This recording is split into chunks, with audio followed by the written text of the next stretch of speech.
Control, उनका behaviour हमारे हाथ में है? तो इसका आंसर है नहीं। जितना ज्यादा शोर बाहर होता है ना, उससे कई गुना अधिक शोर हमारे भीतर होता है। लेकिन जब हम हमारे भीतर का शोर उसको बंद कैसे करना ये सीख जाएंगे, तो बाहर का शोर आपके ऊपर कोई असर नहीं डालेगा। कई बार ऐसा होता है, जब हमारे अकॉर्डिंग कुछ होता नहीं, तो हमारा सारा ब्लेम कहां पर जाता है? एक उस पर जाता है। जब सब कुछ अच्छा चलता है, तब हम कभी उस चीज के लिए हम कभी शुक्रिया नहीं करते। जो हमारे पास है उसके लिए कभी धन्यवाद नहीं करते हैं। लेकिन जब समय बुरा चलता है, जब हमारे अनुसार कुछ नहीं होता है, तो हम दुखी होने लगते हैं, राइट? कई बार ऐसा होता है, जब बात हमारे अकॉर्डिंग नहीं होती है, तो हम समय को ब्लेम करते हैं कि समय खराब चल रहा है। देखो, जब हम हमारे भीतर उतरते हैं ना, तो हमारे भीतर जो असीम शक्तियां हैं, जो भी पावर है, उसके प्रति हम जागरूक होने लगते हैं।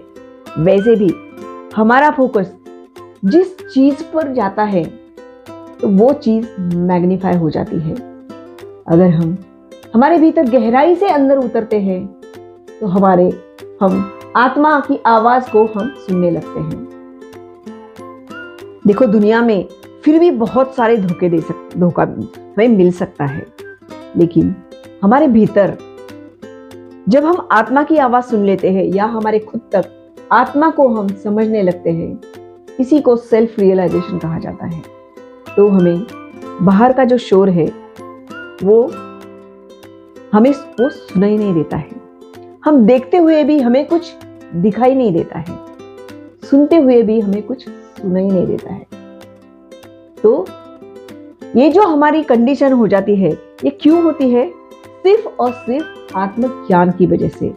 और उसके लिए हमें रुकना पड़ता है। आई एम नॉट सेइंग कि परमानेंटली रुकने की बात हो रही है हमारे माइंड के लेवल पर। जब हमारे अनुसार कुछ नहीं होता है, तो हमारे मन में कई सारे सवाल आते हैं कि मेरे साथ में ये ऐसा क्यों हुआ? लेकिन, किंतु, परंतु, क्या, क्यों, कैसे, ये जो आधे अधूरे वर्ड है ना, ये हमारे जिंदगी को भी आधा अधूरा बना के छोड़ देते हैं। तो इसीलिए जब भी हमारा मन में ये सारे सवाल उठेंगे, ये सारे सवाल हमारा मन क्रिएट करेगा, तो तुरंत जाकर उसको बता दो। जैसे हम उसको बताएंगे, जैसे उसको प्यार से समझाएंगे ना हमारे मन को, तो बहुत ही इजीली वो भी समझ जाएगा।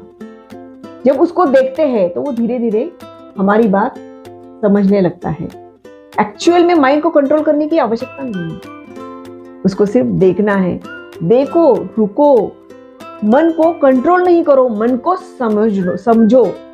मन को समझना ही मन को हमारे अनुसार चलाना है।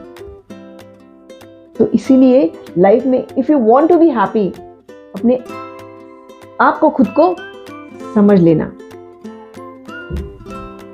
प्रॉपर अंडरस्टैंडिंग या फिर understanding of the self is the key to happiness. हमेशा खुशी को पोस्टपोन करते रहते हैं। खुशी ना ही बीते हुए कल में है और ना ही आने वाले पल में। खुशी तो इस पल में होती है। देखो, जब हमारा मन इस पल में होता है, वर्तमान में होता है, तो वर्तमान में ही खुशियां होती है, क्योंकि वर्तमान में कोई चिंता नहीं होती, कोई डर नहीं होता है। और जब हम भविष्य में जाते हैं, तो हमारे उसके साथ भविष्य की चिंताएं, डर मन में पैदा होते हैं। लेकिन जब वर्तमान में होते हैं, तो ये सारे डर, कुछ डर नहीं होते हैं। नो भय, नो डर।